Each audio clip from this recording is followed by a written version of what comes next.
So guys Virat Kohli की one day वापसी पे अभी भी जो है वो सस्पेंस बना हुआ है। दरअसल 22 तारीख को विराट कोहली पहले जो है वो बेंगलोर में अपना फिटनेस टेस्ट क्लियर करना होगा। उसके बाद ही जो है वो विराट कोहली को वनडे टीम में जगह मिलेगी। एज ऑफ नाउ बीसीसीआई ने विराट कोहली को 22 तारीख को बेंगलोर यानी सीईओ में बुलाया, सेंटर ऑफ एक्सीलेंस में। वहां विराट को अपनी फिटनेस प्रूफ करनी होगी एंड देन उसके बाद जो है वो बीसीसीआई इंग्लैंड के अगेंस्ट खेले जाने वाली वनडे सीरीज के लिए जो है वो टीम की अनाउंसमेंट करेंगे। तो लग रहा था कि भाई विराट की जो है वो डायरेक्टली वनडे टीम में वापसी हो जाएगी, बट ऐसा है नहीं और अब विराट को अपनी जो है वो फिटनेस प्रूफ करनी होगी। बात करूं तो हार्दिक पांडे जो है वो इंग्लैंड के अगेंस्ट खेले जाने वाली वनडे सीरीज से बाहर हो चुका है। अफगानिस्तान के अगेंस्ट वनडे सीरीज जो चल रही है इसमें भी जो है वो हार्दिक पांडे नहीं है और हार्दिक पांडे की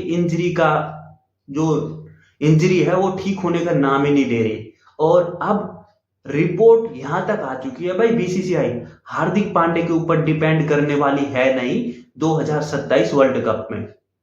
क्यों? क्योंकि जिस तरीके से हार्दिक की इंजरी है ऐसे में हार्दिक पूरे 10 ओवर देगा नहीं और बीसीसीआई को कोई ऐसा ऑलराउंडर चाहिए जो साउथ अफ्रीकन कंडीशन में आपको वर्ल्ड कप में पूरे 10 ओवर डाले।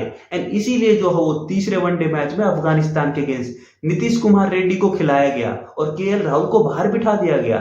इसीलिए जो है वो अब टीम मैनेजमेंट हार्दिक के ऊपर भी कतई भरोसा नहीं है और अब जो है वो टीम मैनेजमेंट, कोच, सेलेक्टर सब जो है वो नीतीश कुमार रेड्डी को प्रिपेयर कर रहे हैं हार्दिक पांडे के बैकअप के तौर पे।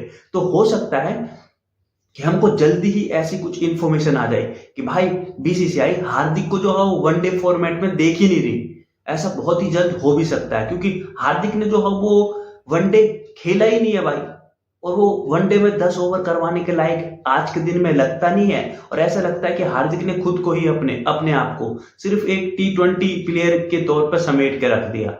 आईपीएल खेलेगा और कुछ बायलैटरल सीरीज खेलेगा और T20 वर्ल्ड कप खेलेगा।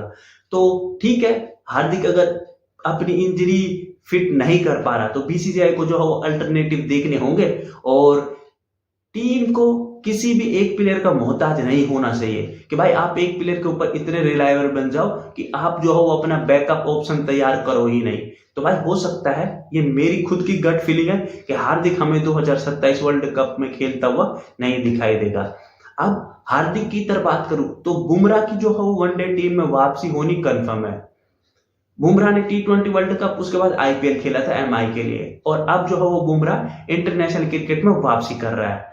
बुमराह ने जो एक टेस्ट मैच था अफगानिस्तान के अगेंस्ट वो नहीं खेला, अफगानिस्तान वाली सीरीज नहीं खेली, आयरलैंड वाली T20 सीरीज और इंग्लैंड वाली T20 सीरीज ना खेल के बुमराह अब वनडे से वापसी करने जा रहा है। एंड बीसीसीआई ने पहले ही बता दिया था कि भाई बुमराह को हम सिर्फ अब 2027 वर्ल्ड कप तक सिर्फ वनडे फॉर्मेट में ही यूज करेंगे। एंड ये बहुत अच्छा है क्योंकि मुझे लगता है कि भाई बैटर तो आपके रन बना देंगे बट यदि अगर आपको साउथ अफ्रीकन कंडीशन में कोई मैच जिताएगा तो वो आपका प्रूवन प्लेयर है जसप्रीत बुमराह। और इसीलिए जो है वो बीसीसीआई और टीम जो है वो बुमराह को सिर्फ ओडीआई में ही यूज कर रही है, T20 बुमराह को खिला ही नहीं रहे। तो ये बहुत ही एक अच्छा इनिशिएटिव है बुमराह को जो है वो इंजरी से दूर रखने का।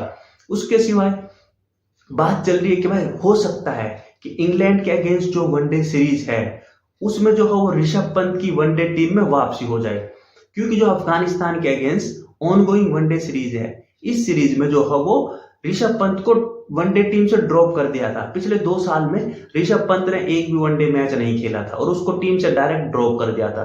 बट अब ऐसा माना जा रहा है कि भाई ऋषभ पंत भी जो है वो इंग्लैंड वाली वनडे सीरीज से वापसी कर सकता है।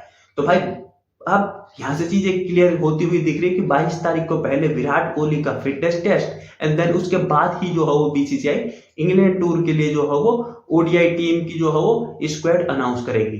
तो फिलहाल के लिए वीडियो को रखते हैं तक। तो अगर आप अपनी राय कमेंट करके जरूर बताना और यूट्यूब चैनल को सब्सक्राइब करना। धन्यवाद।